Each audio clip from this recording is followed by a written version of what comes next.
first.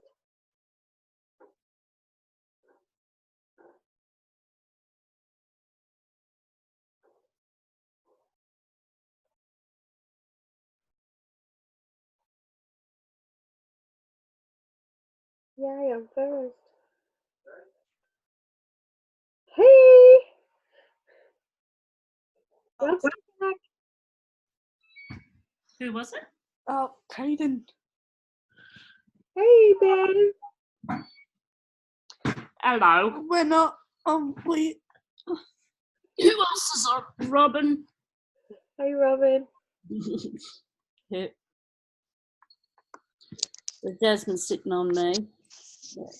well, it's comfy this way. What are you doing? Crocheting away? There's Michael Bruce. That's not Michael. Yeah, that's me. I'm just a bit leaner on the chin. He is too. Hey, Olivia, I can see you. Hold on. Oh, I feel bare without my beard. Naked, mate. Naked. Yeah, that's what it feels like. I might have to get a scarf. Happened? he shaved his beard off. Why? Why? Why? Is there a reason, or you just had enough? Well, you don't kiss men with beards. You Oh, don't don't want? you? Sorry. Huh? Kiss men with beards. Really? No, it got annoying, and I went out to breakfast on Saturday morning, and Rachel said I had egg in there, and she didn't even tell me. Oh, wow. Over on the other side of the table, and I couldn't reach to get the And you egg. can't do it discreetly, can you? No, and I sort of didn't want to go.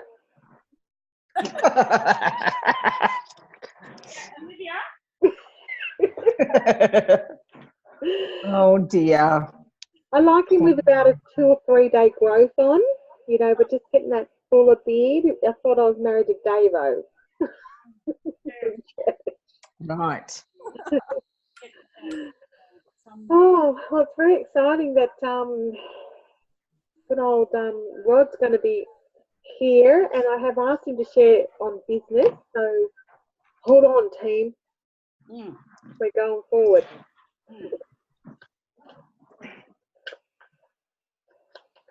I love our vision boards being seen, guys. Yeah. No, just put it up behind the lounge, love. Up on the back of the lounge. Yeah. Might turn it around so you don't see that mess. Oh, what? And all eyes on me. You're at home tonight, Jazzy. I'm only here for this. So Oh. my data, and then I'm going home. Back to the unit. Yeah. Okay. Yeah, well, sorry, I should have said you're visiting Mum tonight, because that's not home anymore. I mean, it will always be home. Always home, but yeah. Yeah. That's right. Yeah. So she's just come here specifically for the training. Good girl. Hang on, I'll be back. Committed. Thank you. Very good. Mum, we can't see you. That's why I put it down like that. I don't care. You don't need to see me. Well, I'm I quite can happy go. to listen. I can go sit over there No, and it's be very uncomfortable right And here. we'd like to see you. Okay. I'll just stay here. But not for an hour. I don't care. You'll be uncomfortable.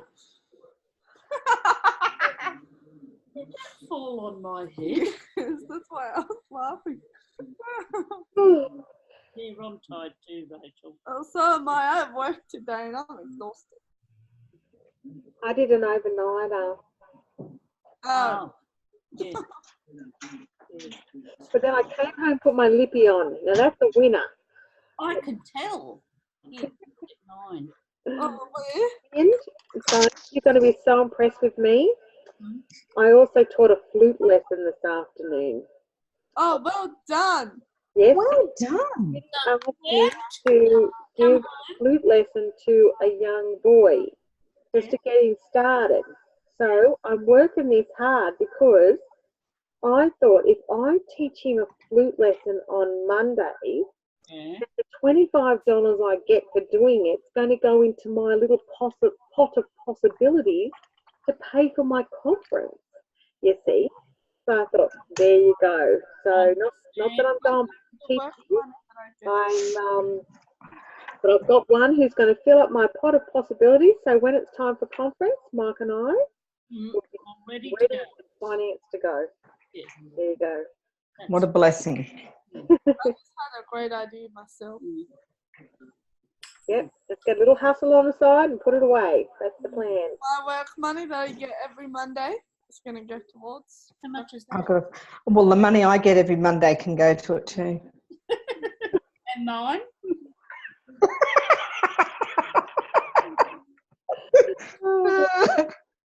Oh well. Ryan? I haven't got a little jar to use yet. Oh, I needed I've got to to find something. I just have my bank account. well, don't take it out. No. You need something, you've got to see it grow. So is that Vision. Rebecca? Yes. Hello. Yes. Hello, Rebecca. Hi. As you can see, I'm not home. Yes. You're at Mum's. I love how Oh. you got vision boards in the background. I better go and get mine. A vision board trend. Yeah.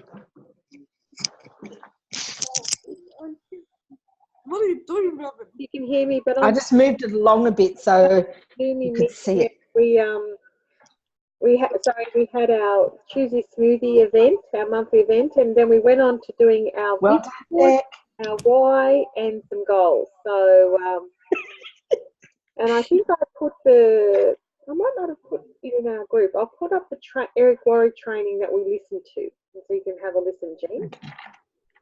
You know what this reminds me of? What? The Brady Bunch ad, beginning the song. We need. You know, they had the kids and they're all looking at all. Of a lovely lady who was done. And, you know, you look at the people beside you and down below.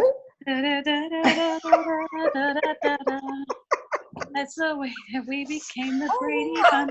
The Brady Bunch. Crazy bunch. The That's Brady what Bunch. Love it, my husband. Hey. I'm trying to get comfy on the lounge. Gravy behind you. We can do Brady Bunch. Where's your vision board, Mark? Yeah. I didn't do my homework. Oh. It's on my vision board. Rachel's. Oh, there it is there, Rachel's. Yeah, if you look on Rachel's, I'm the guy in the window with no beard. Oh, you He just... was being prophetic with that. She was too. It was my vision. Well done. Yeah. Ah. Does look a bit like you. I think he's got more hair. Yeah. Oh dear. Mhm. Oh, God. Welcome, everyone. Hello.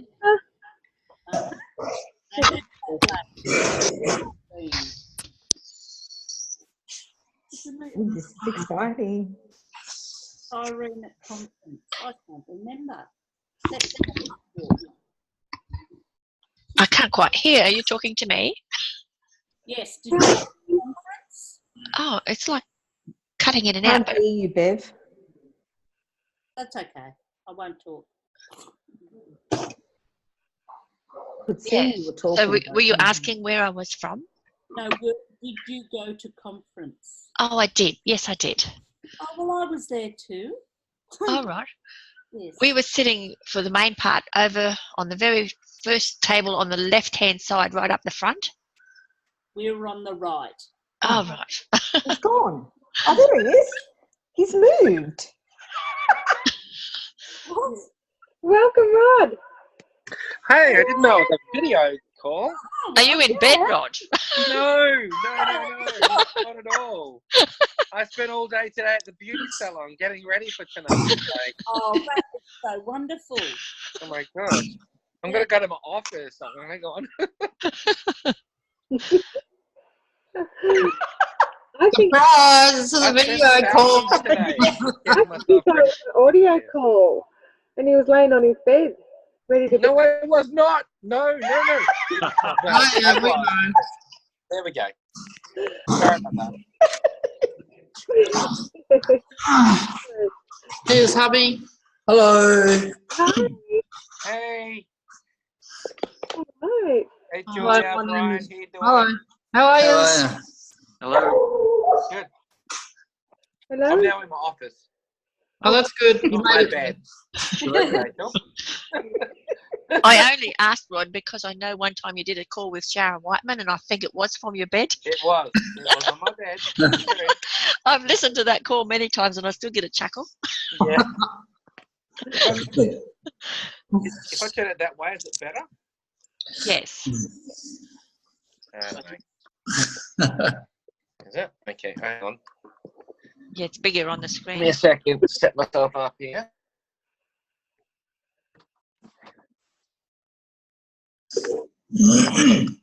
Hang on. Gotta go this way a bit.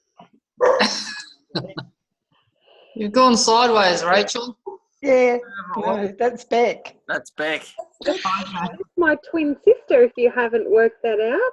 Oh, no wonder I'm confused. Her name's Rebecca. So Rachel and Rebecca. Very biblical. Hi, Rebecca. Hello. Hey, Rebecca. Hi. All right. Well, we're just coming on 8 o'clock, and I just feel so privileged that we've been able to pull this off tonight. Rod has made himself freely available to us, which is just a real blessing. And so a few people might pop in as we just launch into this call tonight. And so what if I can get you all to do is to mute yourself off, and so that we'll just have Rod, and just letting you know that this has automatically recorded. So, and I have to say, I promised you all John Green's recording, but I haven't worked out how to send the massive file out yet. So if anyone later can tell me how to zoom out a big file to everybody, or I'll just hand it over to Michael Davey to do that later as well. So Michael.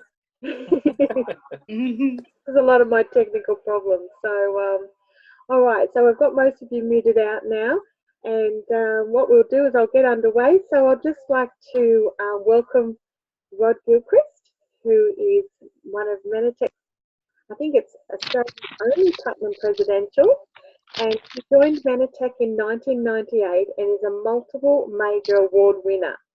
Rod has spoken on Mannatech's main stages and has developed an international presence with his Mannatech business. Rod and his wife Cheryl are founding Christian pastors of the Dream Centre Christian Church, and he is also a proud father of 4 amazing children and enjoys life living on the Queensland Gold Coast. Rod is going to bring us amazing business training tonight, and there'll be time for questions, so please write down any questions you may have. So welcome, Rod, and thank you for your time tonight. Well, thank you, Rachel Davey. You are a legend, and it is an honour to be on this call tonight. And so hello to everybody. I'm not sure who's on the call. I can't really see, but hello to all of you that have made the time and effort to be on tonight.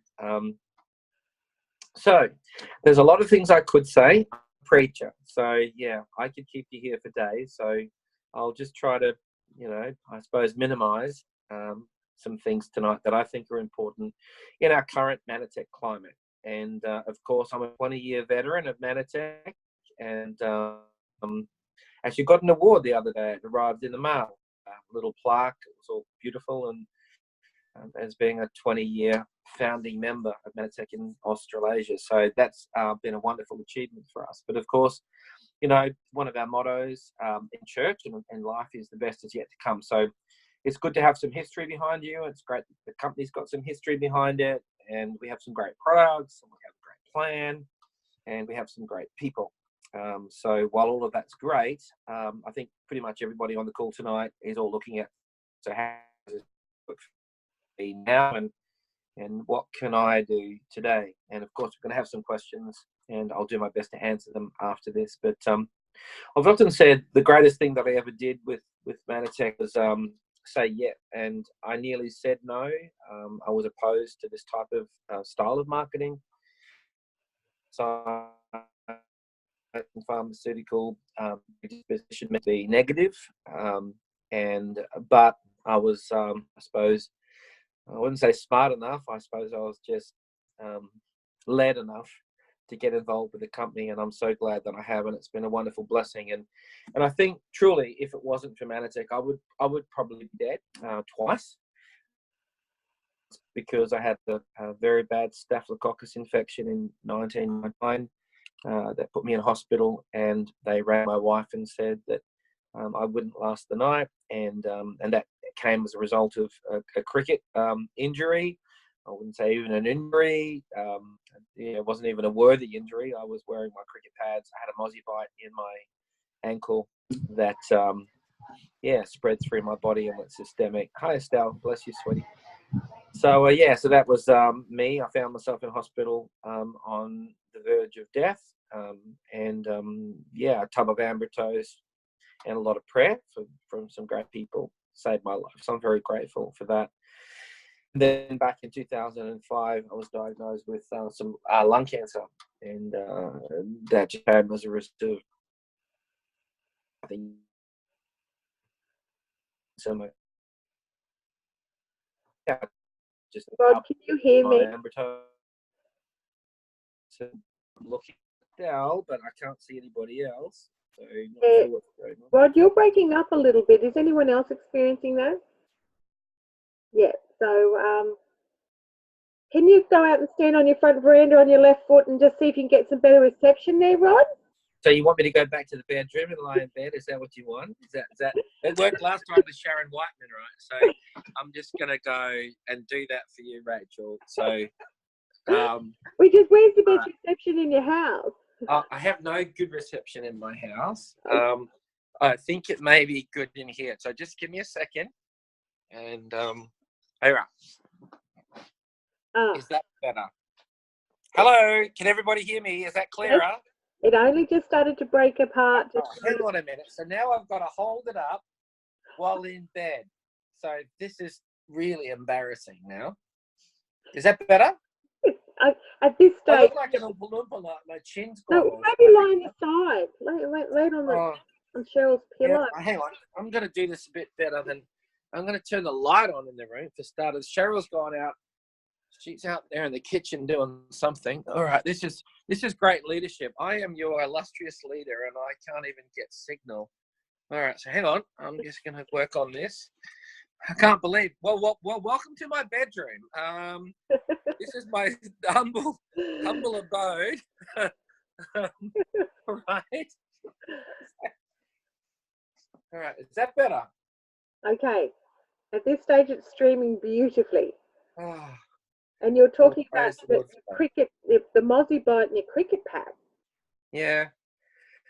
Yes, very rare occurrence, but anyway, it virtually nearly killed me, and so I'm a product of the product, and I'm a firm believer that obviously everyone should be, and so I'm excited to be alive, obviously, but I wouldn't be, I don't think, without this great company and these great products. So, but yeah, that's what happened twice. Mozzie bite once, nearly took me out, staphylococcus, and then lung cancer, both lungs. Wow. Took the product. Yeah. I'm here. It's all good. Yeah. Works. Do you want to ask something? Anybody Are you interviewing me? Is this an interview, or am I just talking? No, you're going to bring us amazing business training, brilliant. Oh. We are all going to go presidential by the end of the year. Didn't you get my memo? I did. I'm just having a lend of you. I'm sorry. Well, I'm having a lend of you now too. So I know, it's good. All right. So you want to know how to go presidential by the end of the year? Oh, well, that's a great goal. Hands up for that one. You know. So Everybody. All right. Well, look, I've often said the greatest thing that I've ever done in this business was, well, one was join, and two was not quit. And I've watched so many people quit over the years because they got discouraged, or because someone let them down, or they had high hopes and things didn't work out. And Look, I'm going to be a realist on this call. I'm not going to pretend, and I don't want any froth and bubble, and don't want to just try to. I'm holding my phone up now, so I'm getting cramp in my right arm, but it's all good. But yeah, okay. What are you going to do to get successful? So let's talk about that. Number one is work out your dream, and everyone comes back to that. And I know that it sounds like it's rhetorical. It sounds like it's, I don't know, just everyone says it. But at the end of the day, I had a dream when I started, and my dream was I just didn't want to be poor anymore. As a pastor of, working hard, doing what I was doing, and that was really intense. I just didn't want to be, a dad that was broke with my kids and saying no to everything. So I joined Mannatech out of, I suppose it was reluctantly. It was. I was pretty negative about the compensation plan and the type of marketing, MLM, network marketing, however you choose to, call it. But for me, it was like a big negative. And so I sort of had to get over myself in that. And I look back now, 20 years later, and go, wow, I just thank God that I didn't say no. If I had said no, I can't imagine my life right now. It'd be terrible. So, God's been really faithful to us through this company. It's a great company, great product. And so when it comes to how do we build today, which is, I think, what's more important to most people hearing, I'm a has-been, not a has-been, but I did do some great things back then. And, great to be platinum presidential and top income earner, I think, for the last close to 20 years. And, I've achieved pretty much everything that you can achieve. Just seeing that, just watching. Yeah, sorry, I'm just looking over my shoulder here. I'm a little tiny little square down the bottom. Is my whole photo coming through, or is this like this funny little? Have I got my finger? I've got my finger. That was my finger. No, it was okay. It was just framing the side of your face. It looked fine. Okay, so you can obviously be a success at this company and suck at pretty well everything when it comes to technology. So I cannot believe I had my finger like that over the lens, and I thought there was something behind me. Oh my gosh. We thought you were hiding Cheryl. Oh yeah. Thanks, Michael. You're a champion. Oh man, if you don't laugh, you'd just cry, wouldn't you? It's so good. Look at you, you chubby man. Look, I know, I shaved my beard off. I heard someone important was going to be on tonight, so I shaved my beard off. Really? Yeah. You look great. And your hair looks awesome. Your hair's grown back. Yeah, sort of. I had more on my chin until this afternoon. How's your weight? Yeah, I'm about 76 kilos, so I put on about 14 kilos since I probably first met you. Wow. Rachel's got a nickname, but I'm not allowed to say it. I call him Fat Ass. Well, it's now out there for the world to see. Yeah, and I don't think I do, but anyway, I'll take compliments where I can get them. Well, you were as skinny as a rake, so you needed to put some fat on those bones. So good for you. Yeah. Yeah, no, it's a blessing, and I won't share too much, but obviously Mannatech's been part of this recovery process, and yeah, that's why I'm here. I'm so pleased. It's great to see your face, man. I'm looking forward to hanging out with you on the Gold Coast, but we'll continue our bromance after the call. Yeah, I know. It's like that, hey. All right, let's do that. All right, so I'm going to come back to success. Look, I think there's a lot of things that I did in the past that worked really well for me, but I think people really want to hear tonight, and I think it's important to hear what works today. So, look, I think the products are amazing. We've just launched some great products that have just been really absorbed well into the marketplace. Ambritose Life is brilliant. Impact Plus, got that. Oh man, I love that. Yeah, it's like putting muscles on my muscles. I do like to work out. I do like to do exercise. Here I am lying in bed saying I do like to do exercise. It's a bit of an oxymoron, but I do. I ride a bike. I run. I climb mountains, and I pastor a church, which I think gives you the most exercise you can have. Last week we just renovated our whole decaf, our cafe area, which is 500 square meters. It's not like, you know, when you think about a cafe, it's a huge cafe. And so we worked some pretty long hours. So Impact Plus really helped out. My gosh, you just don't realize how good these products are until you need them. And so, yeah, we were just, Cheryl and I just drinking that stuff down, and it gave us the energy to burn through, as well as our kids who are all in there and other church members. So we didn't tell them what it was. We just said, here, just put this in your water and it'll, you know, give you a bit of a buzz. Others were buying, you know, other drinks of, you know, nefarious quality, and comparing them, and they were all just like, wow, this stuff's amazing. So, but anyway, needless to say, we have great products, and I think that's our benchmark, and that's what we build our future on.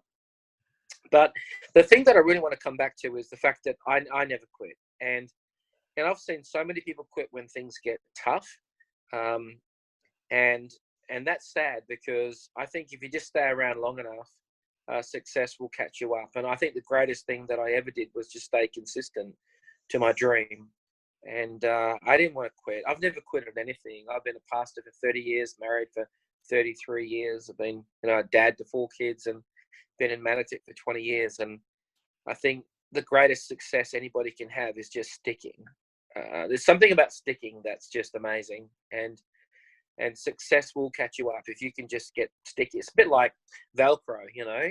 It's got the fluffy side and it's got the prickly side. And I think if you can just stay sticking at something, then success will come, and it'll all work out fine. So I think for me that's been a really big thing. I think the other things that are important for us is to just not get in our own heads. Like sometimes we overthink stuff. I was talking to Donna the other day, and you know, sometimes we look at the tools that we have, the resources to help build our business, and we think they're not working, so we feel like we need to reinvent them.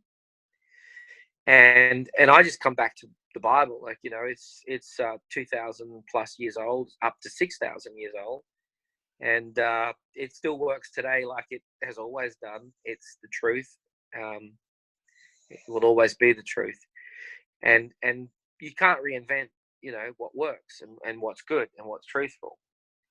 And I think sometimes we look at the tools, and you know, with University of 1380 we have these 4 modules, and I think they're great modules. And so, you know, we have, you know, the discussion around vitamins and glyconutrients and how they work and why they work and why we should take them.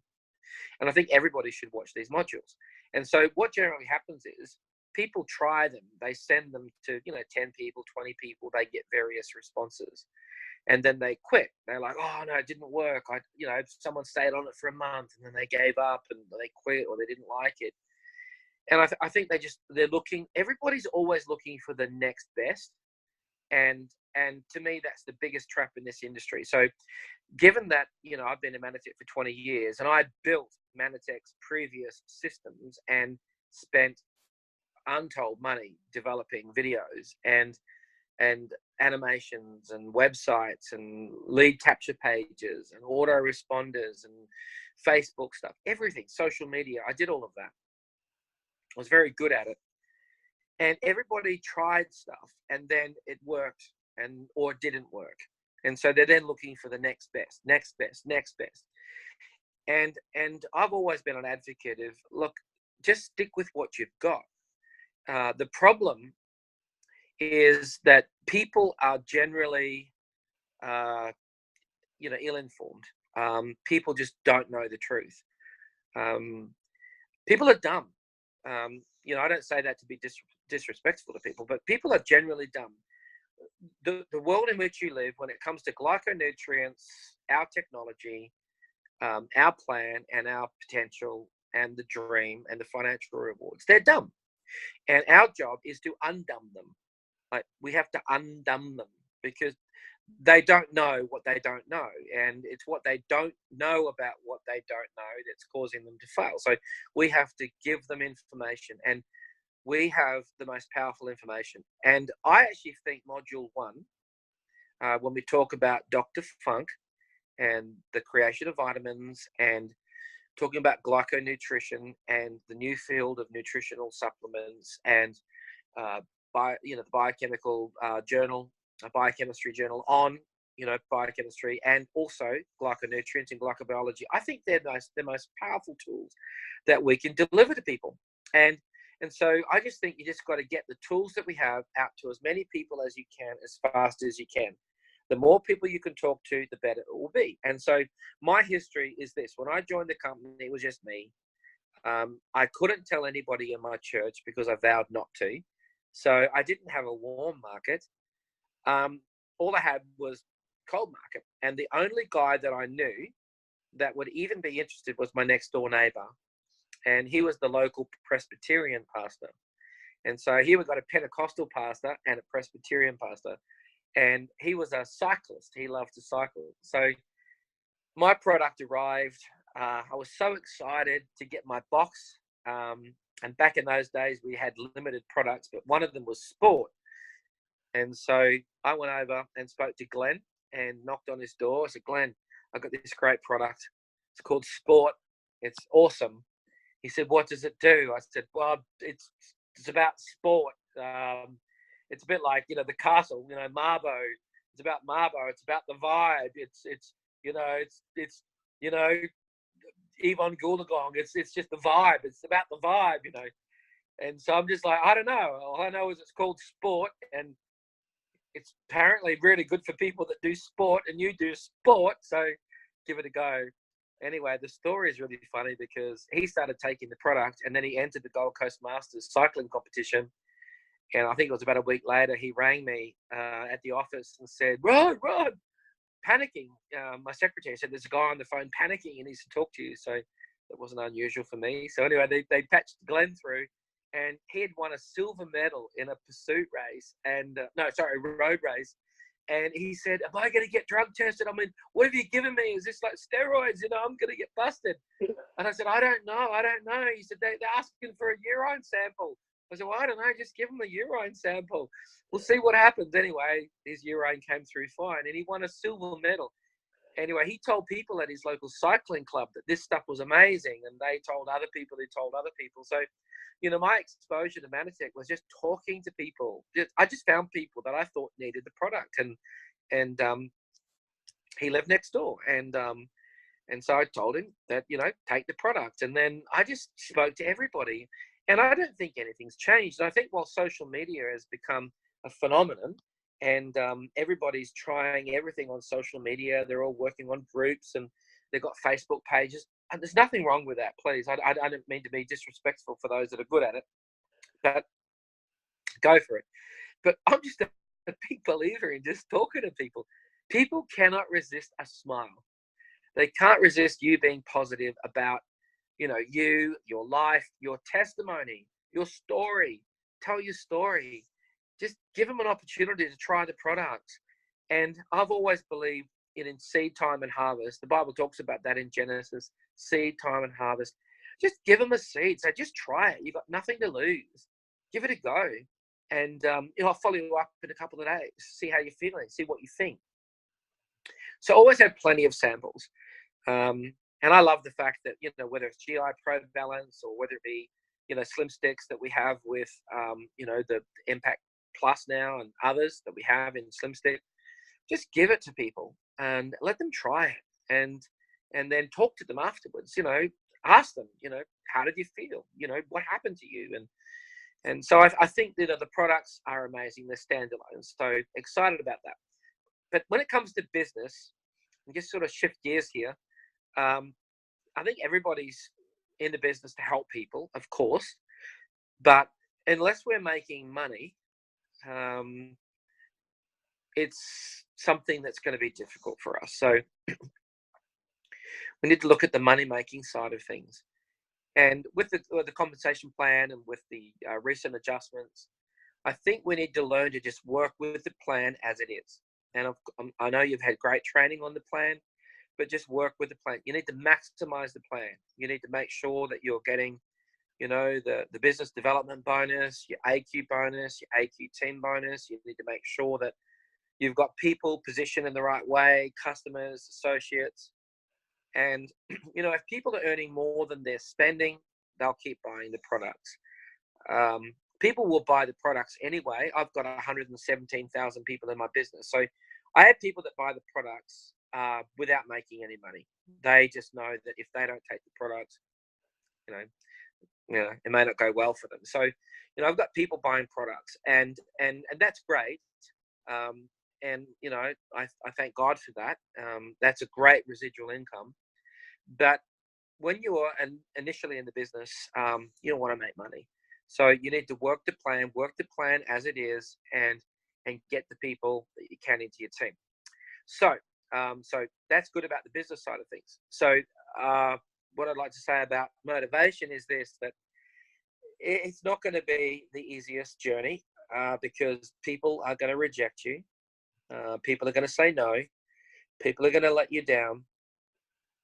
People are going to look great for a while, and then they'll drift off, and for whatever reason, they'll make excuses. All I can say to all of you on the call tonight is, I chose not to quit when they quit. I chose not to give up when they gave up. I chose not to believe when they stopped believing.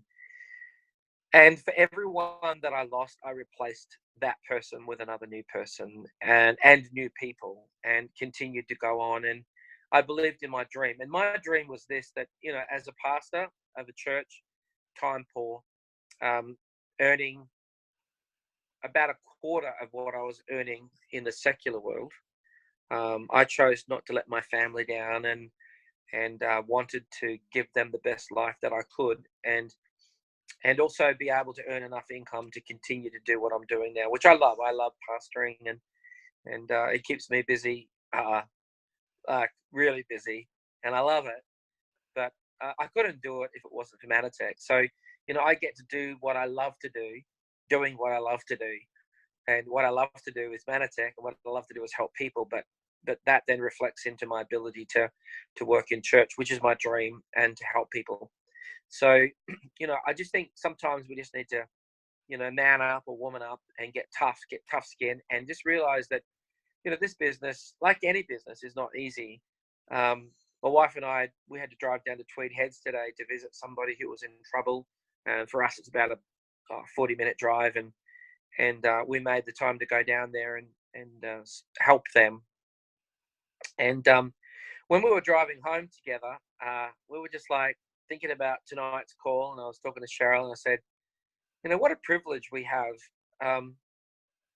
Like, I don't need to do the call. I don't need to build my Mannatech business at all anymore. And we just thank God for what he's done. And Cheryl said, you know, you worked so hard, Rod, when we started. And we're reaping the rewards of that now. And I just want to, you know, again, I don't want to give you false expectations or false hopes, but at the end of the day, you have to work hard now. We worked hard back then, and we're definitely reaping the rewards today. And we thank God for it. But it wouldn't have happened if we didn't work hard. So, you know, some of you, just to help you manage what working hard looks like, working hard for some of you is like texting 2 or 3 people, or talking to 2 or 3 people, or, I don't know, maybe giving someone a product. And that may be your definition of hard. I'll give you my definition of hard. I'll just take you back in time to what I did when I started. Bear in mind, I started with no warm market, just cold. So I would jump in a car and I would drive up to 6 hours to do a meeting. So I had a team in Bundaberg, Hervey Bay, Brisbane, Lismore, Toowoomba, Ipswich. They were just local. They were within driving distance of me. So all of those are within a 5-hour driving radius. So I would find somebody who had a pulse, that was interested in the product or the business, and I would drive to them. So I would work all day. I would finish, you know, early if I could, you know, 2, 3 in the afternoon, jump in my car and drive 5 hours to do a meeting with 1 or 2, sometimes 10, sometimes 20, sometimes 30. I'd do a meeting. and then the meeting would be for 2 hours or so, and then I would drive back. I'd get home at 3 o'clock, 4 o'clock, sometimes 5 o'clock in the morning, and then have a few hours sleep, and then go to the office and pass to people. And you might say, "Oh, good on you, Rod, you're a hero. You know, you did that 1 or 2 times." No, I did that hundreds and hundreds of times. When we launched New Zealand, I flew to New Zealand once a month, sometimes twice a month, for nearly 3 years. And midweek, my own expense, meeting with groups of people. And yeah, paid the price, paid the cost, paid the airfare, did the time, paid the hotel, hired the car, did the hard yards, worked with people. So, you know, yeah, when you're talking about doing the hard yards, sometimes we think a hard yard is, "Hey, Donna, I just saw you pop up there. I think you're on mute though, but it's all good. Hey, Donna. Lost you, Michael. You were there before, but now I've got Donna's forehead. Hey, Donna. Drop that. Okay, now I've got Donna's face, waving madly at me. Hello, sweetie. How you doing? Sorry, I'm late. It's okay. It's good to have you here. Better late than never, as they say. So yeah, so we talked about that. We're talking about the hard yards, Donna, and what it takes to be successful in business.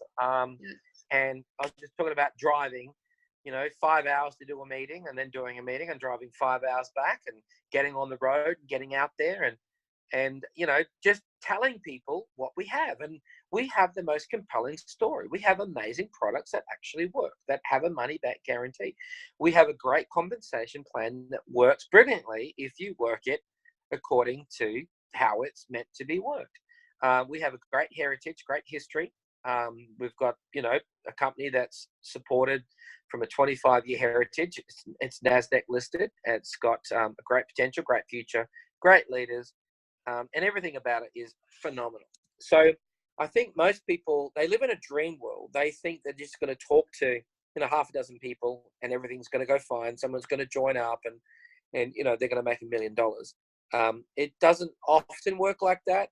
To me, it works more when we talk to more people. So success comes, the more people we talk to, the more successful we'll be.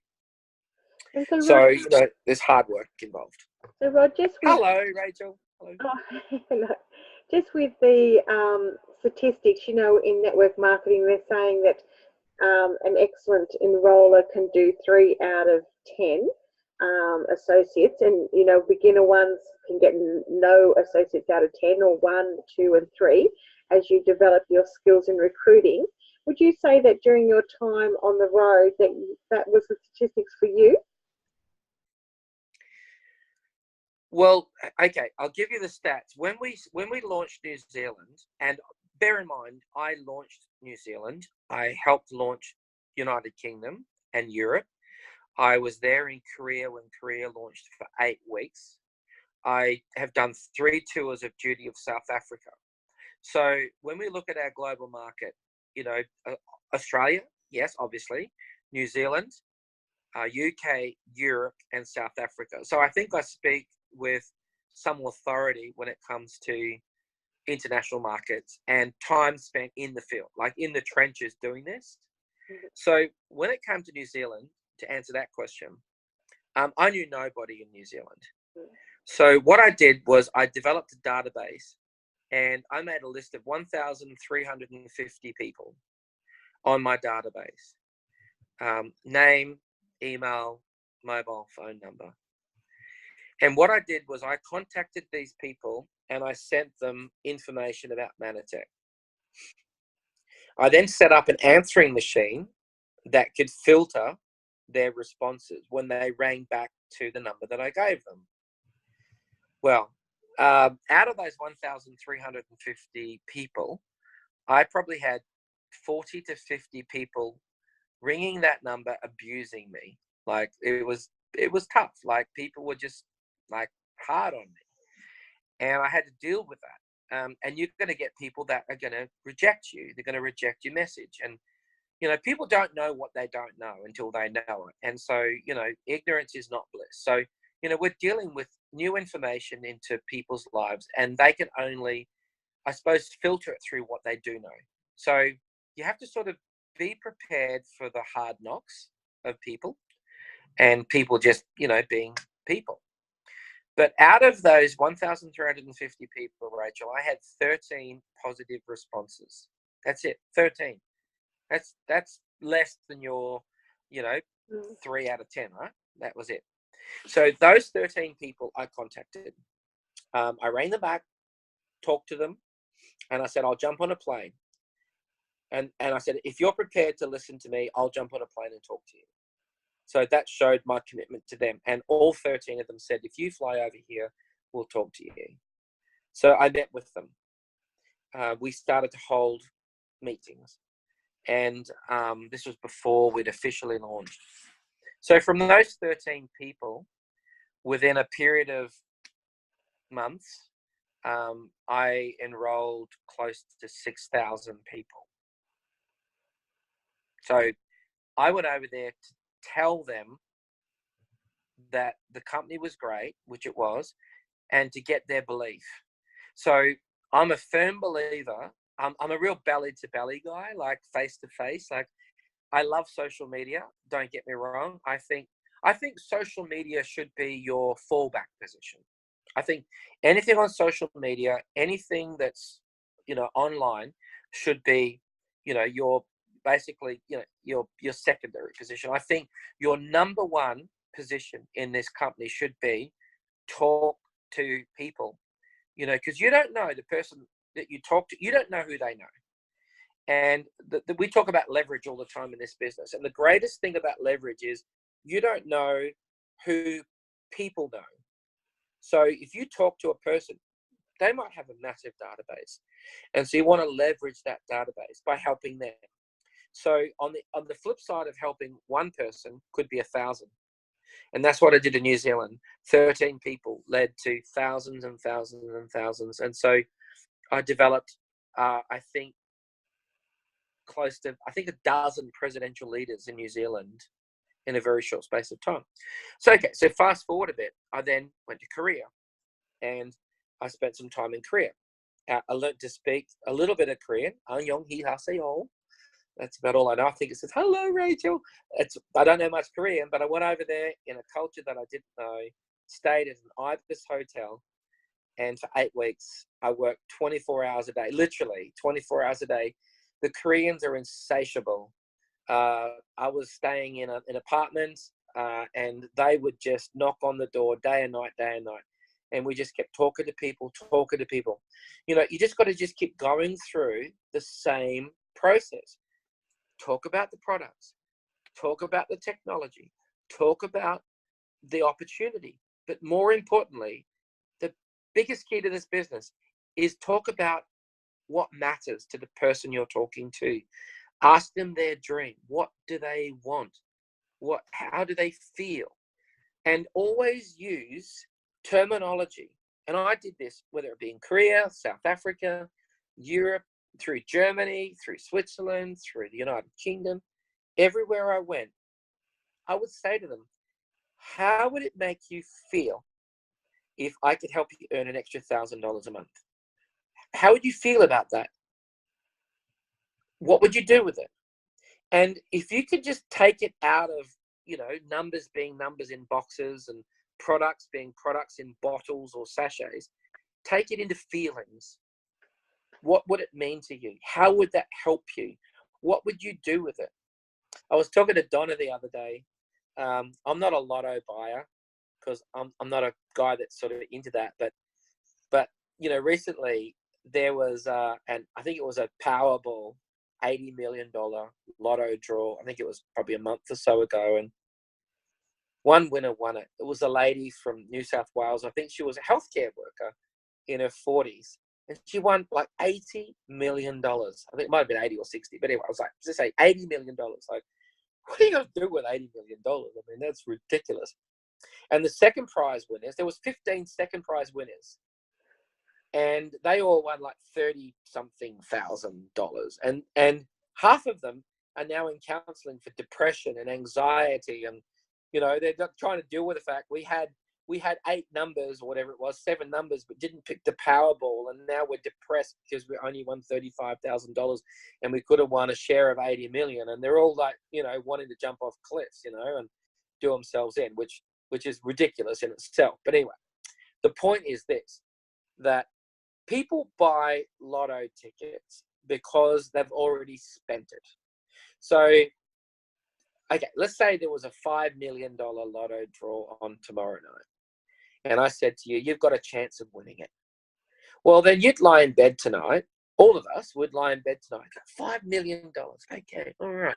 Well, I'll tithe 500,000, and then I'll pay off the mortgage, and then I'll look after the kids. And I know some people that are struggling, so I'll give some money to them because they're really good people. And then I'll start like a charity, and I'll help needy people, or I'll buy a new car, or I'll go on a world cruise, or I'll blah, blah, blah, blah, blah, blah, blah, blah, blah, whatever it may be. So the reality is that people who buy lotto tickets, science has proven that they've already spent it before they've won it. So they buy the ticket based upon the belief that they're going to win the lotto. And of course, very few people do. But the reality of this is that people buy the dream. They buy the outcome. And so what we need to do is we need to sell the outcome. If you took these products and they made you feel better, what would that mean to you? If they made you sleep better, what would that mean to you? If they gave you more energy, what would that mean to you? If you took these products and you were no longer, you know, feeling as bad as you are, and you had extra energy and you had extra, you know, I don't know, excitement, and your disease was diminishing, what would you do with that time? What would that mean to you and your family? So I think we've got to get people to buy the ticket. We've got to get people to realize the outcome before they can then commit their income. People will not commit their income until they've already figured out the outcome.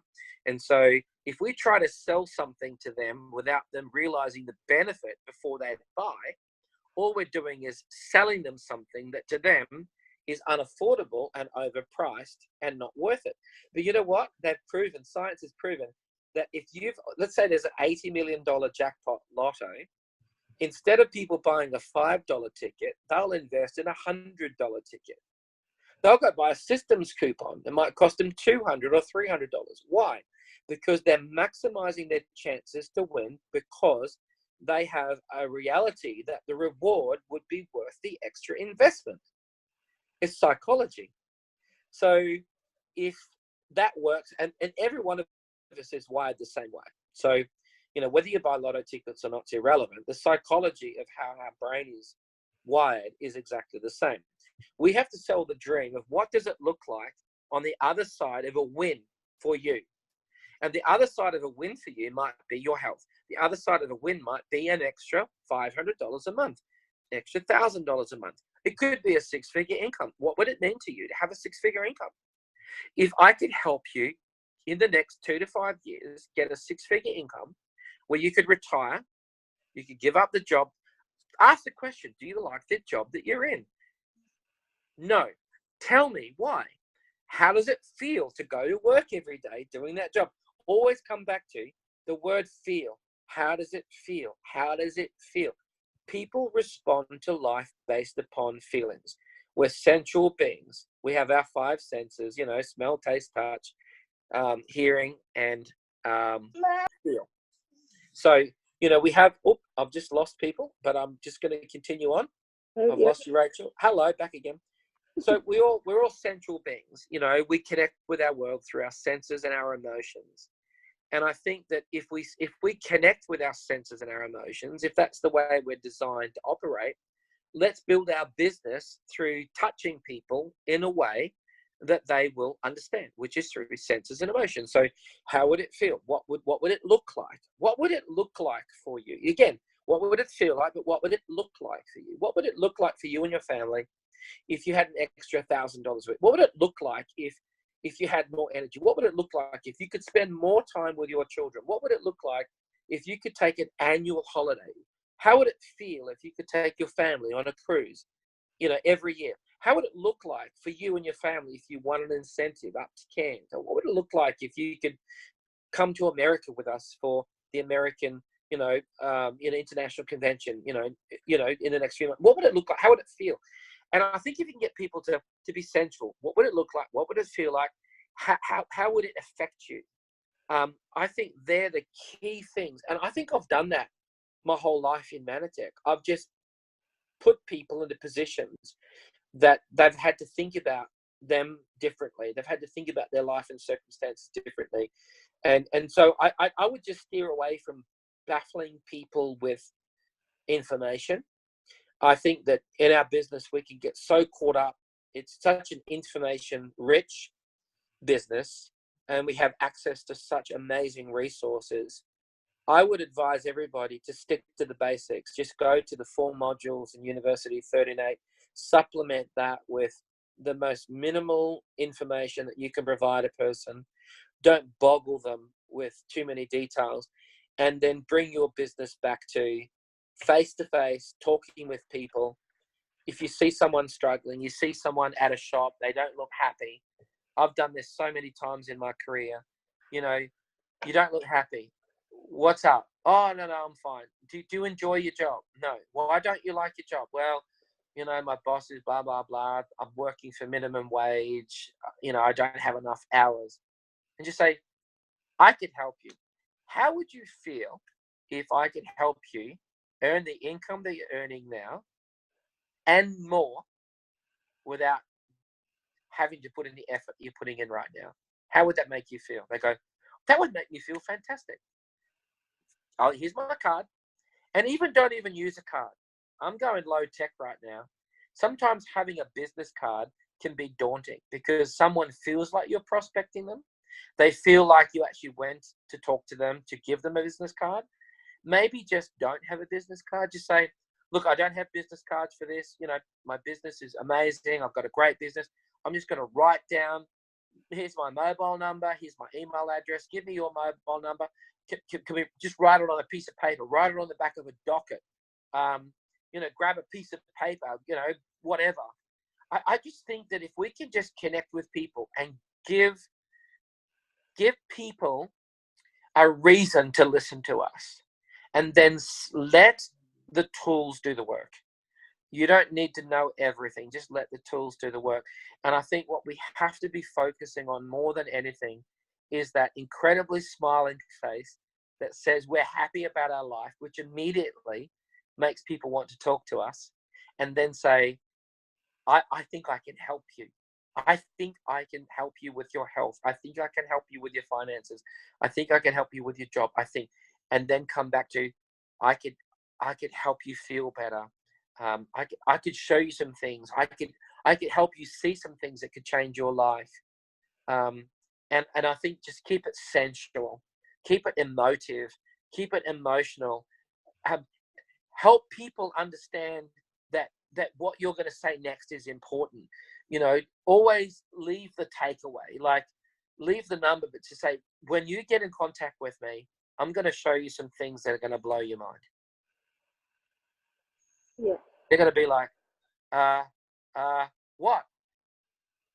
Say nothing. Just say, I'll be in touch with me. I'm going to show you. It'll blow your mind. Trust me. I'm going to change your life. I'm going to make you feel so good. You're not going to believe yourself. I'm going to help you so much. You're going to be blown away. Just, here's my number. Here's my email. Get in touch. I'll show you something. It's going to absolutely blow your mind. And it won't even take you long to watch. It'll look about as long as it takes to boil a really, really hard boiled egg. So just get back to me and just walk away. They'll be like, come back, come talk to me, come back.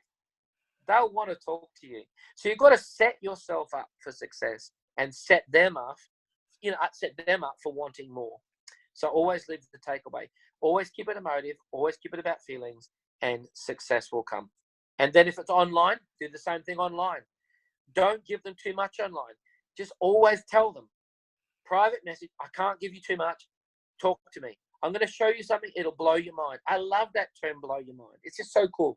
It'll blow your mind, rock your socks, change your world, whatever you want to use. But something that is so out there that people are like, gosh, I have to find out. I've got to find out what this person is talking about that's going to blow my mind, that's going to rock my world, that's going to change my perspective, that's going to change my world. I need to know what they've talked about. And because it's an emotive response, it's going to blow your mind. It's because it's central. It's like, oh, blow my mind. No, it's not.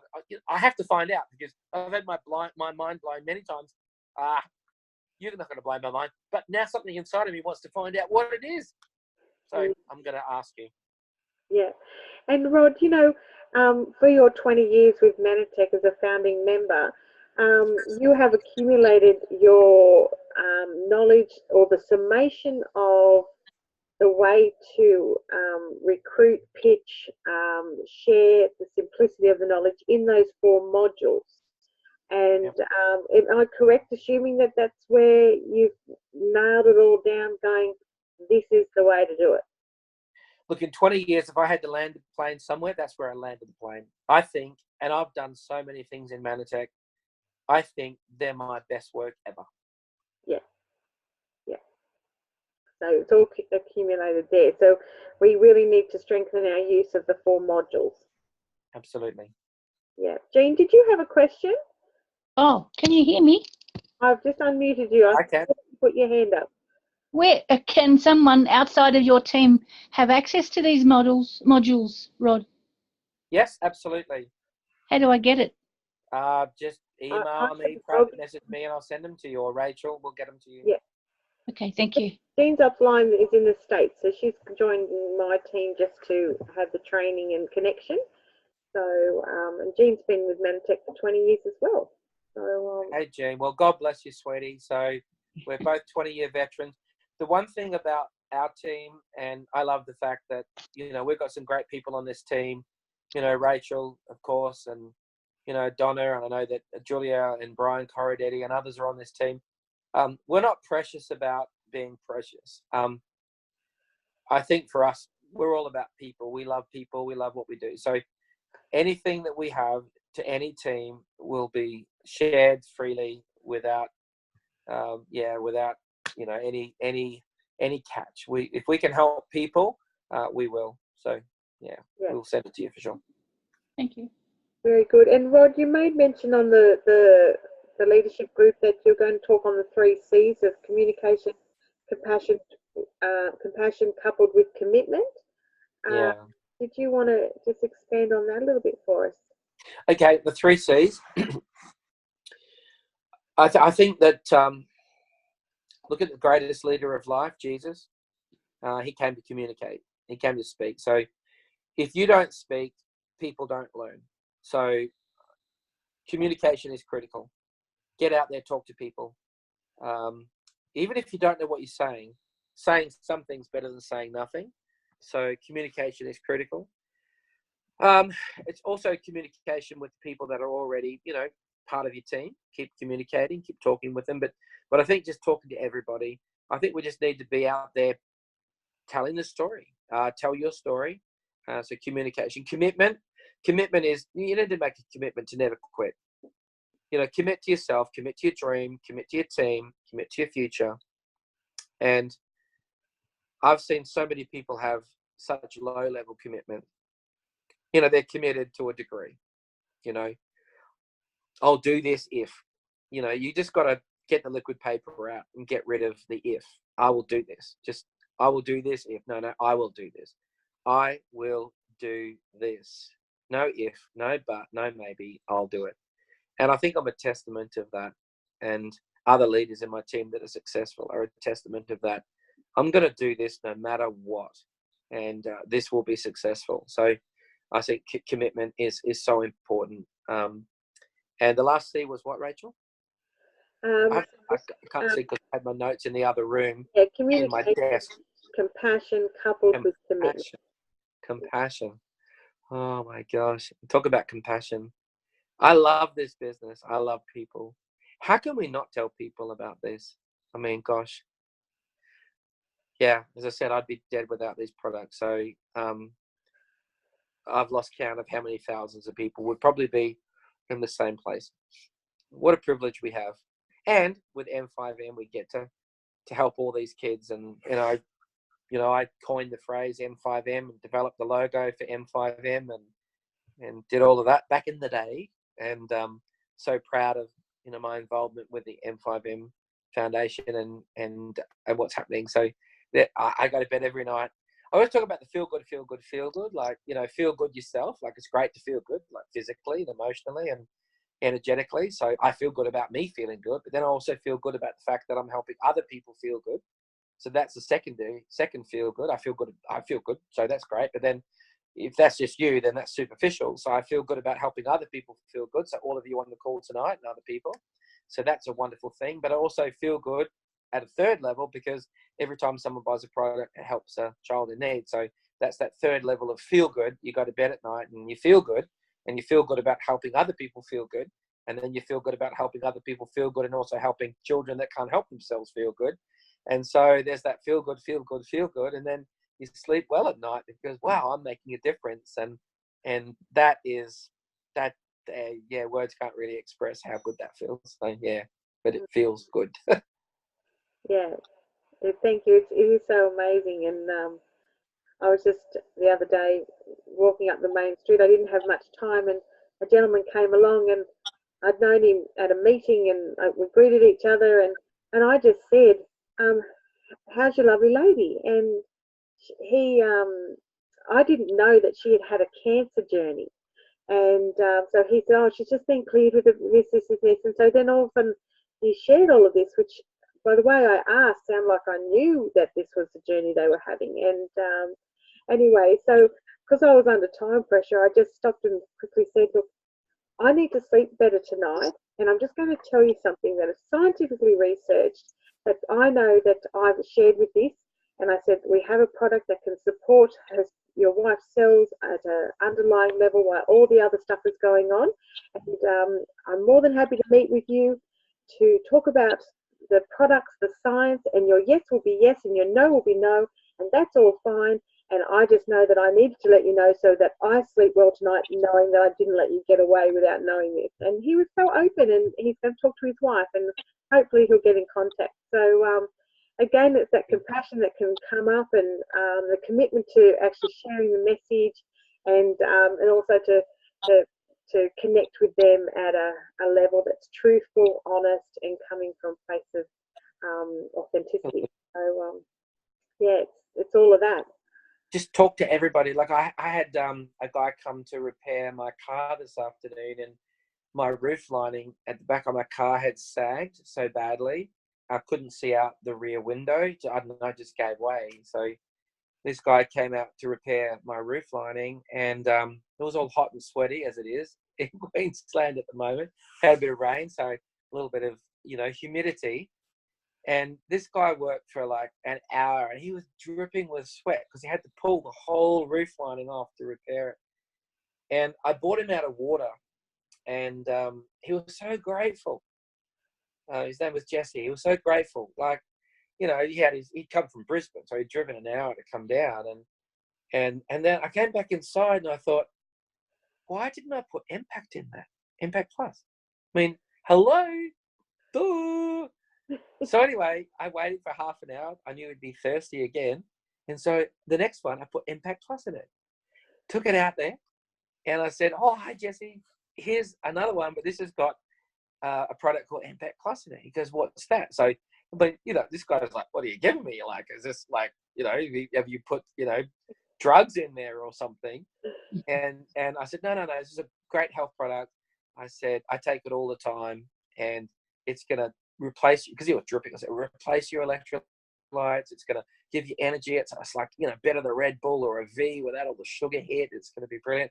And he goes, oh, okay. He's a bit dubious. Like, I've given this orange looking drink in a beer decanter. Like, it wasn't a beer, but, like one of those big jug type glasses. Anyway, so I just left it for him and then came back inside. Half an hour later, I went out and he drank it. And he was sort of finishing off the car. I said, how are you doing? He said, yeah, I'm doing really well. I said, how did you feel after the drink? He said, I don't know. I feel great. Like, he said, I feel really good. I said, yeah, I said, better than water, hey? He goes, yeah. I said, amazing. And anyway, so I got his business card, and I said, you obviously sweat every day. He said, oh, this is the worst job in the world, replacing roof lightings, because he's got to take out, all the door handles and the windscreen things, and I've got to take out the roof lights and blah, blah, blah, blah. He said, it's a horrible job. And I said, well, you found, one little drink, and you felt fantastic. I said, you need to take these things with you every day. He said, yeah, I'll probably do. I said, all right, I'll send you through some information tonight. And, I paid him his money, shook his hand, said, God bless you, and off he went. It was just a no-brainer. I think we have to get to a point where we make Mannatech like you did today, Rachel. Mannatech has to be part of our daily vocabulary. When we see people, talk to them, offer them an opportunity, and just get back to them with the information. And I know that many people are struggling at the moment. It's not new. I've been in this business 20 years. I've had 20 years of people struggling. The ones that succeed in this business are the ones that just don't stop talking to people. Just keep talking to everybody you can. And not everybody is going to say yes, but you only need a couple that do. And then they'll lead you to others who lead to others. And as I did in New Zealand, 1,350 to 13 to thousands. So, just don't give up on your dream. Don't give up on, your commitment, your compassion. Keep compassionate about people, keep committed, and just keep going, and just don't give up. Don't quit. Gosh. And, if you're finding it tough at the moment, tomorrow you can wake up. It's a brand new day with brand new opportunities. There are people out there, as I said, dumb people that don't know anything about what we know, and there's no shortage of dumb people. Just go and undumb some people. Just go out there and find people, talk to them, and give them this information and undumb them. And when you undumb them, you will be amazed at what will happen to you and your business. And just keep doing that over and over and over. And if it means getting in a car and traveling, an hour or two, or as me, it was 5, or jumping on an airplane and going to meet with a group of people, go do it. Go do it. Sometimes it may not work, but it only takes that 1 or 2 or 3 times where it does work. Well, you'll find a whole new, group of people that will make your business incredible, and you'll be achieving your dreams and helping them achieve theirs at the same time. Yeah, that's amazing, Rod. Thank you. What we might do, Rod, is we might unmute everybody, and if anyone has any questions, we've got him here. So let's just ask the questions of the man, all right? So I'll unmute everybody, and we can, mute Rod. So, or if you can do the unmuting from your side as well, I'll try and unmute. All right. Has anybody got a question? Maybe unmuted everybody. Well, I do. I was just curious. Hi, Rod. Hello. When you said you had that 1,350, I think it was, people on your database in New Zealand, where did you come up with that list from? Where did you source it? Okay, for me, I'm a pastor. So, I felt like I had a connection with other pastors. And if you had to pick a tough market, that would be the toughest market to ever pick. So I went through, AOG, Bethel churches, Elim churches, Catholic churches, Anglican churches, Lutheran churches. Man, I just got online and found every single Christian pastor leader that I could find. And and it was really tough. And just, being honest about the nasty responses I got, they were really, really nasty. So sadly, but, they were all negative about MLM and network marketing was of the devil and blah, blah, blah. So I copped a bit of a shellacking about that. But you know, but I prayed about it at the time when I did it. And, you know, those 13 people that were at least open-minded enough to listen, you know, I helped. And some of them to this day are still earning enough income to not have to draw a salary from their churches. Mm. So, you know, for those that would listen, for those that I could, as I said earlier, those that I could undumb, they're very grateful. So I think pick databases that relate to you. Like, you know, if you're into fitness, if you're into, if you're a vegan, if you're a vegetarian, if you're a carnivore, if you're into, I don't know, raising poodles, if you're into dogs, cats, wealth creation, if you're into helping people that you know, I know, you know, Donna's helping people that are recently separated or divorced, or just find a group of people that you feel you can connect with, people that want to lose weight, people that want more energy. Just find this, and there's no shortage of people in every single group. You know, if you're a biker, if you're into cars, if you're into renovations, house renovations, I mean, there's limitless options. I think sometimes we get in our own heads and we limit ourselves. There's so many opportunities for us to connect with groups of people, and then, you know, just find databases, and all you're asking of people is this: you're just asking for a chance. You're just saying, hey, look, you know, this always start with, you know, hey, I'm so and so. This opportunity changed my life, and then tell your story very quickly. Just only two or three lines. I was this, now I'm this. I was weak, now I'm strong. I was sick, now I'm well. I was fat, now I'm skinny. I was broken and hurt, but now I'm not.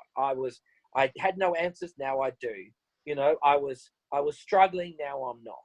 You know, whatever it may be. And I feel an obligation to help other people who identify with me, that I can identify to, that I want to help, because I've now been helped. I want to help others. So, you know, if you were, you know, recently divorced or separated or broke or hurt or disappointed, you know, I was that person. Now I'm not. This is what I did to change my life. And then just say, you've got nothing to lose. I'm going to send you a quick video. Have a watch. This is what changed my life. No obligation. Just want to help you. And I honestly believe, just be honest. Just say, I honestly believe I can give you something and tell you information that will change your life. So that's basically how you reached out to that 1,300 people? That's the format? Exactly how I did it. Exactly how I did it. Okay. But back in those days, we didn't have the internet and, you know, as much technology as we had today. So I actually mailed them a CD. Sorry, actually, it wasn't even a CD. Yes, it was. A cassette. I think it might have been a cassette. A cassette and a letter in a licked envelope with a licked stamp with their address on it. So they had to listen to the cassette and then abuse me or like me. So, you know, now we can do that all online. We can just send, and it was a 45-minute listen as well. And nobody listens to anything for 45 minutes. I'm amazed that all of you stayed on the call this long tonight, because people are, we live in a fast world. If you can't get it done in 3 to 5 minutes, don't be quick. 3 to 5 minutes, boom. That's why I made the module so short in University 13A, because people have a very short attention span. I know when to stop preaching in church. I stop preaching once everybody's asleep. I can't imagine them going to sleep with you preaching. I've had a few snoring. I say to people, I don't mind you looking at your watch while I'm preaching, but it really upsets me when you're tapping it to make sure it's still working. That's a little bit over the top, but I think less is best. Less is best, and you know, you always got to leave. I think my dad said to me when I was growing up, when I was selling cars, he said, always leave enough in it for the next guy. So don't be greedy. And I think when it comes to sales, you know, less is best. Always leave enough in it for the next conversation. Don't say it all in one hit. Say what you need to say to set up the next meeting to say what you want to say. So say what you need to say at the first meeting, then set up the next meeting to say what you want to say. And then when you say what you want to say, make it about them. Make it about their feelings and what their life could look like with what you're offering, and give an invitation for the next conversation, which is when you ask for commitment. And how do I make it now all about you? And what can I do to help you? So that, I mean, look, that's gold. And if I was Eric Worre, I would be charging $50 per person right now for this little thing, and I'd just be ching, right? So don't have my email, do you? Yeah, exactly. Just That email, the invoice is going to disappear. I know. So I'm just going to call this session GoPro Plus, or GoPro also, or GoPro as well. So a nugget of truth right in that one. And I do love Eric Worre, by the way. I think he's a champion. So yeah, everyone should listen to everything he says and read his book GoPro. So yeah. Yeah, thank you, Rod. All right. Anybody else have a question?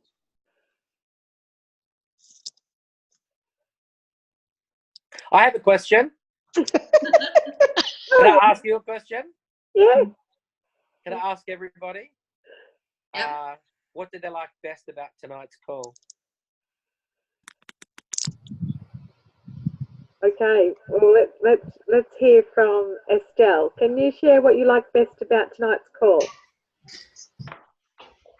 Oh goodness, they hit me there. It's just very motivating, the whole thing. Just stick with what you've got. The word feel is very important. What would it look like? What would it feel like? What impact would it make on your life?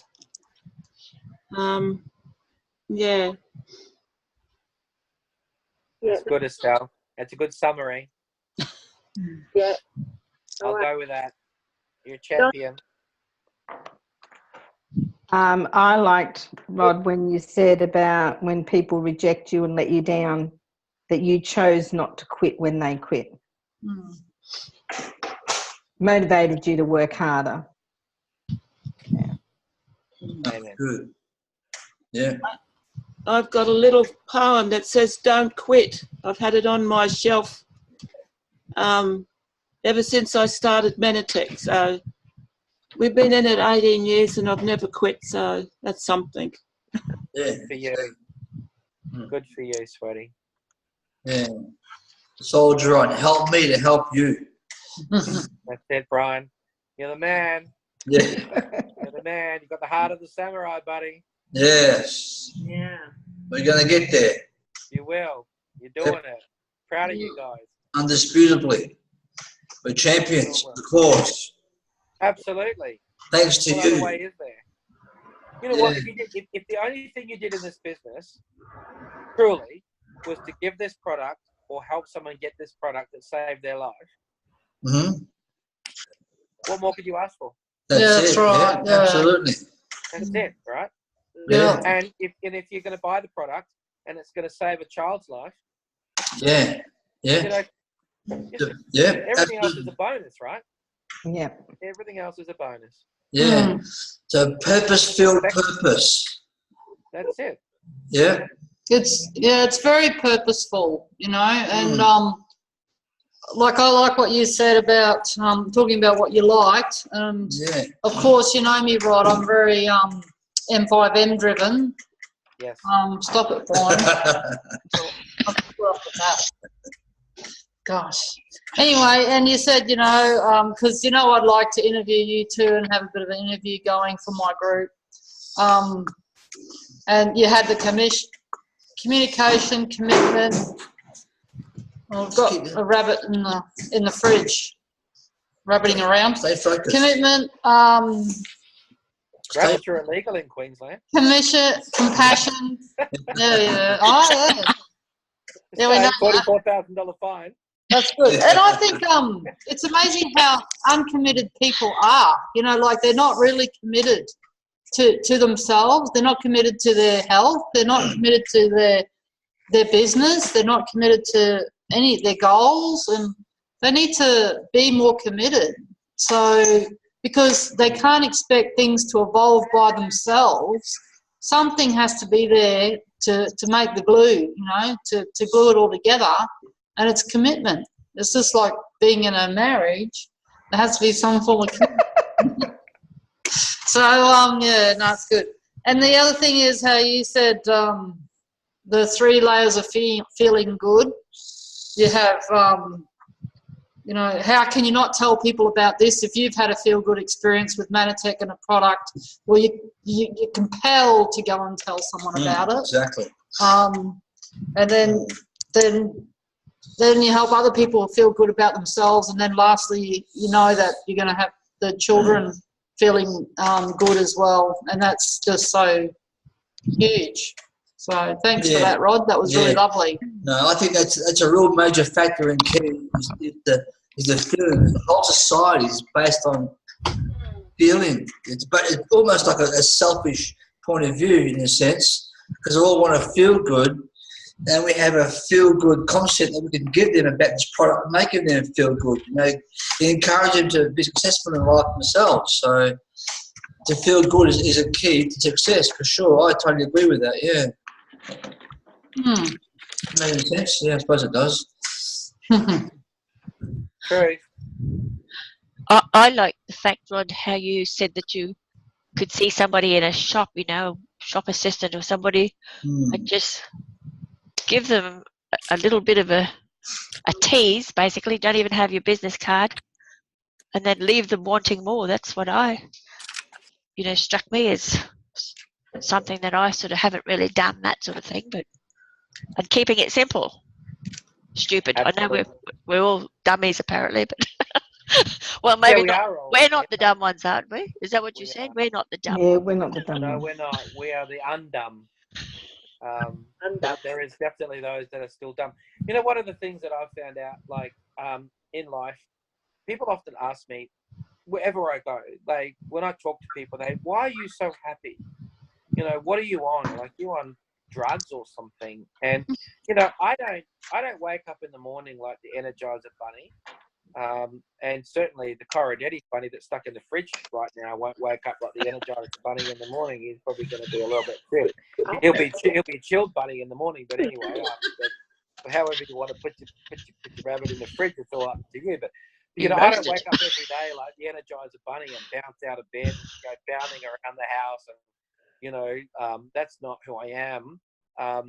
You know, by nature, I'm a very quiet, introverted person. That's you know, biologically, I suppose, who I am. But I choose to be different to that. So, you know, whenever I go out to the shops, or like even this guy today fixing my roof lining or whatever, or whether I go to church, doesn't matter. Wherever I'm going, I'm the guy that will always be smiling, always be happy, always be positive. Cheryl's like, when Cheryl comes out with me, she says, you just talk to everybody, but you're not a talkative person. Like, I'll come home and Cheryl and I will just hold hands and we'll watch telly or something, and we won't even have to talk for an hour. I'm not a chatty, talkative person. But when I go outside, I choose to be different to everybody else, because the world in which we live, people are so self-centered. If they're in a shopping centre, if they're buying clothes, buying groceries, putting petrol in the car, you know, wherever they may be, they're so into themselves. It's like they're in for the quick kill. I'm going to buy my stuff and I'm getting out. But Cheryl says to me all the time, I talk at the Woolies checkout or Coles, you know, whoever it is, a little kid, you know, the 17-year-old, 18-year-old, sometimes they're older than that. So how's your day going? How are you going? That, like, they're almost like shocked that they will say, how are you? Good. How are you? Good. And then they start loading up your groceries. Beep, beep, beep, beep, whatever. I talk to them the whole time. So how was your day? When did you start? You know, when do you finish? And it's almost like I'm the exception to the rule. And so I just talk to people and ask them, how are you doing? How's your day? How do you feel? How do you enjoy what you're doing? And they'll just give you the information, because you have to realize you are going to be the rarest person they've spoken to that day. No one else gives a rip about them. They're just there to get what they want, their groceries, their shopping, whatever. And if you stop to say, how are you? How you going? What's going on in your world? Man, they're going to love you. And then just offer the opportunity. Just let it lead into a conversation. You know, they say, you're so friendly. Why, you're so friendly. I say, well, I'm friendly because I'm just the happiest man in the world. I tell that to people all the time.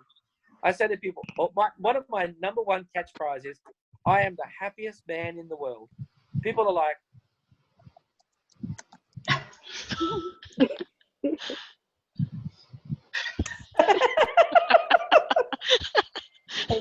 Unmuting. no, they've got the unmuted. That's people's response. They're like, they don't know what to say. I'm the happiest man in the world. And they look at you like, and they go, and they go, why? And I go, let me tell you why. Oh, man. I'm happy because I'm changing people's lives. I'm happy because I'm healthy. I'm happy because I'm helping people live their dreams every day. People like you. I can help you be happy like me. And then you pause and go, how? Well, here's my number. We had this conversation the other day, and I said I'd love to ask Rod how he starts those convos with people, because if I did that to someone down here, I'm sure they'd look at me and go, are you for real? Like, they would. Yeah. You'll get the weirdest look. When you're talking to people, you're smiling at them, and they're going to look at you like they're going to look at you like you're on crack or something, or ice, or, you just got off the bong, what's the matter with you? But I always say to them, when they look at me, I say, hey, they're smiling. Why are you so happy? I say, you can say, I'm the happiest woman in the world. Yeah. And they're going to ask you. They can't help but ask you, why? Why? How? Yeah. How are you There's a lot of miserable people around. What's that? There's a lot of miserable people around. The world's full of them. Yeah. And you know what? You'll be the exception to the rule. When I was a medical rep with Merck Sharp and Dohme many, many years ago, before I got into Mannatech, I was a #1 drug seller for the whole country. And I was an amazing drug dealer. Like, I was so good at it. And I took over the worst territory in the country for Merck Sharp and Dohme and made it the #1. And you know how I did it, Robin? I did it by being the happiest guy. I walked into the doctor's surgery. Everyone else that came into the doctor's surgery was miserable and sick. I walked in, and I knew that if I could get past the receptionist, I could get to the doctor. So I'd walk in, I'd say, hey, sweetie, how you doing? Or whoever it was, hey, how you doing? They'd go, oh, yeah, I'm okay. It's been a bad day. Who you with? I'm with Merck's. Just after seeing the doctor, if I can, I want to tell him about my drugs. The doctor's busy. Oh, really? He's going to want to see me. Why does he want to see you? I have got the most amazing news for him. I've got good news about the most amazing product. Give me 2 minutes with him, and he will be so excited. He'll thank you for letting me in. They're like, all right, we better let this guy in. And so I'd go into the doctor's surgery, and I'd go into his room, and I'd walk through the door, and bear in mind, he's seeing sick people all day, or she. They're seeing people all the day. Oh, I feel sick. It hurts here. My head hurts. I've got a rash here. I need a test on this. Oh, I feel bad. I'm depressed. I want to do, And so I'd walk in there and say, hey, Dr. Smith, how you doing? Good to see you. How's your day? He'd go, terrible. Well, I'm here to make your day the best. The next 2 minutes of your day is going to be the best 2 minutes of your day. I'm going to make you so excited. He's like, yeah, whatever. And then I'd tell him about our great product. It's amazing. It's changing people's lives. It's all good. All I need you to do is to put people on there as this product. They're going to thank you for it. Okay, not a problem. Bless you. I never, ever, once in my life, had to fill out a calendar. Everyone had to fill out calendars to see their doctors every year. I would just walk into a doctor's surgery and get immediate access to the doctors because I was the happy guy. I was the funny guy. I was the guy that laughed. people want to be around people that are happy. People gravitate to people that are likable. All you have to be is likable. You know, it's that you be attractive. If you're attractive, people will be attracted to you. It's the law of sowing and reaping. If you sow friendship, you'll reap friendship. If you sow love, you'll reap love. If you sow kindness, you'll reap kindness. If you sow a smile, you reap a smile. If you sow enthusiasm, you'll reap enthusiasm. So often we treat prospecting like an enema. You know, it's like the worst thing that could possibly happen to us. Oh my gosh, I'm going to go prospect. And we're like,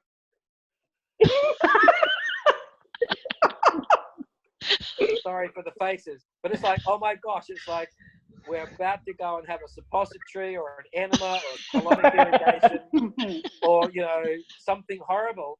And we freak people out because we're like, I want to talk about glyconutrients and all that. People are freaked out. Your face is freaky. You're scaring me. You know, you look so freaked out.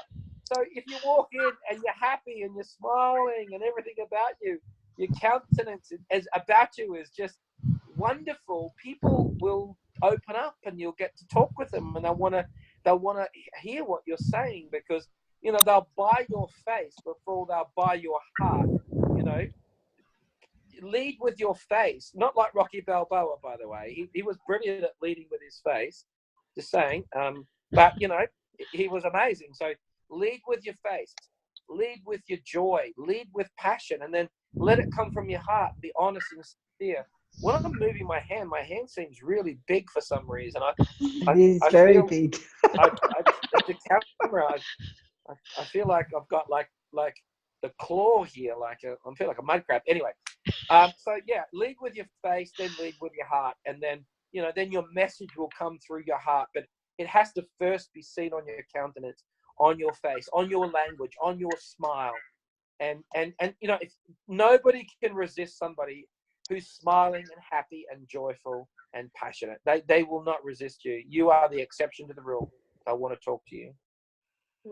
I built my business that way. Whether I feel like it or not, it's irrelevant. I do it. Brilliant.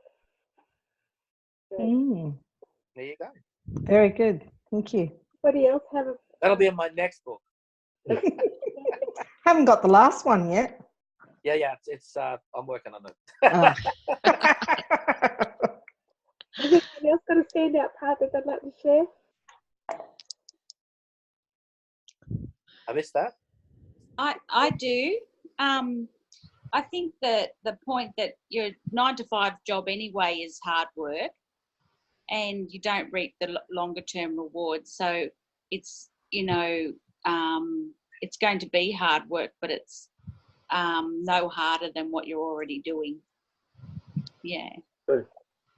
Absolutely. And look, you know, I don't want to be facetious or braggadocious in this, but, you know, I cannot tell you the joy of a residual income. It's just, thank you, Lord. It's incredible to every month, on the 15th of every month, get a direct deposit into your account. That means you don't have to work. Yeah.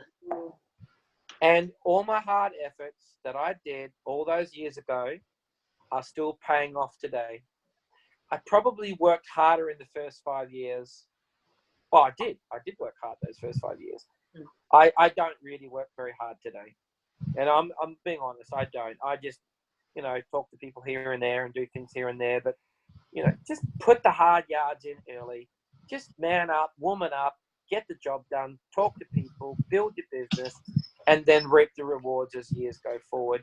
And just stop pussyfooting around the place. Just get on with it. And so many people are just, I think we're our own worst enemy. We talk ourselves out of success because, you know, we got rejected once or twice. And seriously, you know, your future depends on, you know, your future now depends on your now getting your act together. And your future now will thank you for you getting, you know, the now organized to getting up and getting at it. And, you know, I look back now and I think, you know, I thank God that, you know, the Rod back 20 years ago was prepared to jump in a car and drive 5 hours. And by the way, I did that 3 nights a week while holding down a full-time job.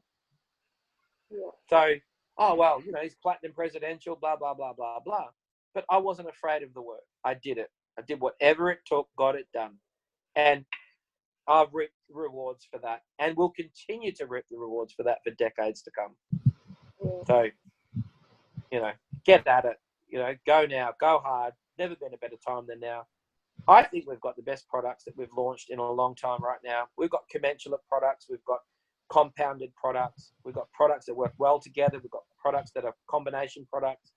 We've got a great plan. It rewards those who work the plan the way the plan is set up. And we've got a great future. So, if you fail, it's only because you made it that way. You chose it. So, and if you're going to succeed, it's going to be up to you. As I say, it's up to me. So it's up to you. Go do it. And I'm living proof it can be done. I've got other people in my business doing it. People are doing it today. It can be done. And just go for it. So probably we should close off soon. I don't know how long the call's been on for. I think it's an hour call. But, oh, yeah, it's about an hour. And no, it's been... Hour and a half. An hour and a half? I trust the preacher.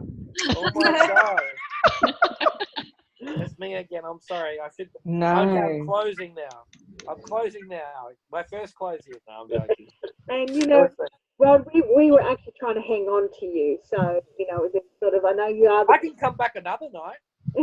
Yay! Well, I'm hoping to have guest speakers every term. So I'm running a 10-week training each school term, and I'd love to have you come back each term. So that would be fantastic. Love to come back.